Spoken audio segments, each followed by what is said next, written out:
Hablamos de salud, hablamos de salud, hablamos de salud. Es martes, día 29 de junio, y como todos los martes lo que tenemos que hacer es abrir nuestro espacio dedicado pues a la salud y sobre todo nuestro espacio dedicado a la psicología. Y como cada día pues nosotros tenemos algo diferente que contarles. Lo primero que vamos a hacer es saludar a nuestra compañera Isabel Fernández. Isabel, ¿qué tal? Muy buenas, bienvenida. Muy buenos días, ¿qué tal? Bueno, Isabel, seguro que todos hemos oído hablar de lo importante que es la autoestima para mantener una salud mental adecuada y para poder relacionarnos con los demás y alcanzar nuestros objetivos y metas. Sin embargo, a veces no sabemos muy bien cómo actuar cuando cuando somos niños también y niñas y nos encontramos con esos problemas que suelen tener de autoestima, tema del que vamos a hablar hoy en el espacio de salud. En primer lugar, ¿comienza a ser importante cuidar la autoestima de los niños desde edades tempranas? Bueno, pues yo diría que este tema es más clave incluso cuando somos niños y adolescentes que cuando somos adultos, porque es en la infancia, pero sobre todo también en la adolescencia, cuando uno empieza a generar la identidad de sí mismo y por tanto es importante empezar a prestarle atención a esa autoestima desde que son prácticamente bebés.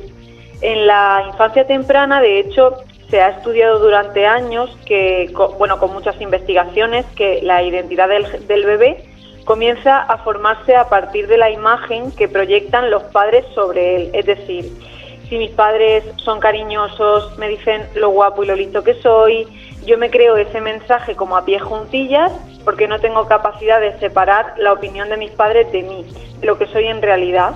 Los niños se podría decir que tienen una visión egocéntrica del mundo y si mis padres me dicen en cambio que soy un desastre, que soy un tormento, que no valgo para nada, ese es el mensaje que yo interiorizo y que se queda en mi interior como si fuera un tatuaje que luego es el sentir, por así decirlo, que yo voy a tener de mí cuando ya sea una persona adulta. Entonces, estamos hablando de que los primeros años de vida son fundamentales, por lo que comentas, para la autoestima que tenemos de adultos, ¿verdad? No es que sea determinante, porque es cierto que la autoestima varía a lo largo de los años en función de 1000 variables, como por ejemplo el contexto, las oportunidades, el entorno, las circunstancias que vivamos y de cosas que no siempre son controlables, o mejor dicho, no son cosa de la persona en sí. Pero sí que es cierto que el apego y el trato que el niño tiene con sus cuidadores desde que es bebé es muy importante. De hecho, esto está en la base de muchos trastornos relacionales y asociados con la relación que tenemos con los demás y con las parejas en la vida adulta. Y me explico. Imaginad pues que a mí de pequeña me han dicho que soy un tormento, que no sirvo para nada, me han humillado, me han ridiculizado y me han hecho sentir que no soy digna de querer. Es como que me han abandonado. Entonces yo, que de niña no tengo capacidad crítica para juzgar que eso que me hacen es maltrato, lo que hago es que interiorizo que si a mí me están tratando mal es porque yo tengo algo que provoca que me traten mal. Es decir, yo no tengo capacidad para condenar que son esos adultos los malos por tratarme mal, sino que me echo automáticamente la culpa. Entonces yo interiorizo que soy mala, que soy digna de tratar mal, y luego de adulta que ese sentir es el sentir que tengo de mí misma. Entonces cuando establezca relaciones de amistad, de pareja, lo que sea, no me va a sonar raro para nada que los demás me maltraten, sino que lo voy a normalizar y además es probable que no sea capaz de atender a indicios tempranos de una relación de maltrato, ya sea a nivel de pareja, a nivel laboral, de amistad, a nivel familiar. Ojo, con esto también mucho cuidado porque no estamos para nada diciendo que las víctimas de ningún tipo de maltrato tengan la culpa o tengan algo malo que haga que las maltraten. La culpa de todas las formas de maltrato es de las personas que lo ejercen siempre. Lo que digo es que estas personas puede que no sean conscientes de que están siendo maltratados y les cueste más darse cuenta por esa normalización que hacen de este tipo de actos, por ese apego en la infancia. Y dada la importancia de lo que has hablado de cara al bienestar de los más pequeños, si somos padres o abuelos, ¿qué aspectos se recomiendan que cuidemos para no dañar la autoestima de nuestros niños y niñas? Bueno, pues aunque he puesto ejemplos muy extremos hasta el momento para que me comprendierais, lo cierto es que pequeños gestos del día a día pueden influir mucho en esa imagen que los niños y las niñas forjan de sí mismos. Por ejemplo, algo básico que influye mucho es el estilo educativo con el que los padres educan en casa. Si os acordáis, distinguimos hacia grosso modo de 3 estilos educativos. Está el autoritario, el permisivo y el democrático. Y el único adecuado para cultivar una autoestima sana en los niños se sabe que es el democrático. El autoritario es, si os acordáis, el aquí mando yo de toda la vida, en el que la autoestima del niño pues se ve perjudicada básicamente porque al no dar los padres como un margen para que los hijos puedan decidir o puedan hacer cambios y enfrentarse a dificultades, pues no se enfrentan tampoco a esa capacidad suya para resolver esas dificultades o esas nuevas situaciones. Entonces les afecta. Aparte de que el padre autoritario o la madre autoritaria siempre te dice no a todo, y eso hace que tú sientas que todo lo que propones no vale y por tanto pues tienes algo malo. Luego está ese estilo educativo permisivo, al no poner límites, que tampoco enfrenta al niño a tener que gestionar frustraciones y emociones. Entonces, cuando esas frustraciones se presenten más adelante, ese niño fracasará y eso pues le afectará a su autoestima. Es decir, si a mí mis padres no me ponen hora para recogerme, para hacer los deberes, pues no voy a obtener, por ejemplo, buenas calificaciones y eso hará que me sienta inútil. Y el democrático sí que favorece la autoestima porque pone esa guía, que son normas que dice al niño por dónde echar y por tanto le permite tener éxito comportándose bien, adecuadamente. Y luego es que el niño en este estilo sabe por qué cuando le dicen que no, le han dicho que no. Y también en cierto modo le permite negociar, en plan, papá, déjame que haga esto a mi modo, ¿no? Y eso le reporta sensación de capacidad. Luego también cuando, por ejemplo, hay que corregir algún comportamiento, es importante que corrijamos el acto y no al niño. Es decir, no es lo mismo decir, la próxima vez que vengamos aquí tienes que estar callado, que decirle, es que eres un escandaloso. No sé si se entiende. Cuando hablas de sensación de capacidad, seguro que los adultos, si echamos la vista atrás, recordaremos de algún hecho en el colegio que nos hiciera sentir incapaces o inferiores. ¿Pueden las exigencias escolares afectar también a la autoestima de los niños? Claro, esas exigencias son una de las causas que propician la mayoría de los problemas de autoestima infantil y adolescente. En las consultas de psicología infanto-juvenil esto es muy frecuente. Es decir, si un niño tiene muchas exigencias, si tiene que sacar adelante 10 asignaturas, más un deporte competitivo, más aparte que toque un instrumento, que hable inglés y que haga baile y un curso de pintura, ¿no?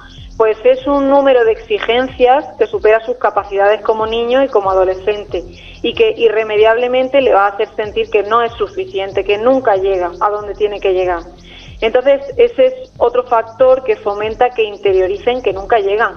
Y no porque ellos realmente no tengan capacidad, sino porque a veces les exigimos demasiado. A veces hay que decir que tienen jornadas más largas que las de un adulto y que proyectamos un poco los deseos que tenemos los adultos también un poco sobre ellos. Si a mí me hubiera gustado hacer fútbol, pues mi hijo tiene que hacer fútbol y ya no es un hobby, ya para el niño va a ser una obligación, claro. Y claro, no nos podemos olvidar de lo importante que es a estas edades tener tiempo libre para jugar, porque eso es lo que fomenta el desarrollo de otras habilidades como las habilidades sociales, la creatividad, que encuentren sus propias aficiones y que al final pues se sientan realizados por sí mismos y por las elecciones que ellos hacen. Y luego también es importante evitar las comparaciones entre hermanos, primos o incluso compañeros de clase, ¿no? Claro, esto lo hacemos los adultos muchas veces sin darnos cuenta, pero les etiqueta en roles que les afectan también.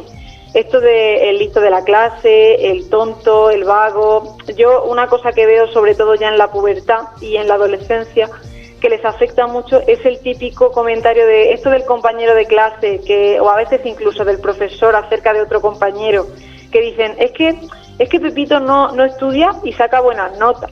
Esto lo trabajamos prácticamente con todos los niños y los adolescentes, porque ellos creen que realmente es así, que hay niños que no estudian y luego aprueban. Y yo les digo, mira, vamos a partir de una cosa. Yo te voy a contar el final de esta película directamente. Eso que dice tu compañero es mentira, no es verdad.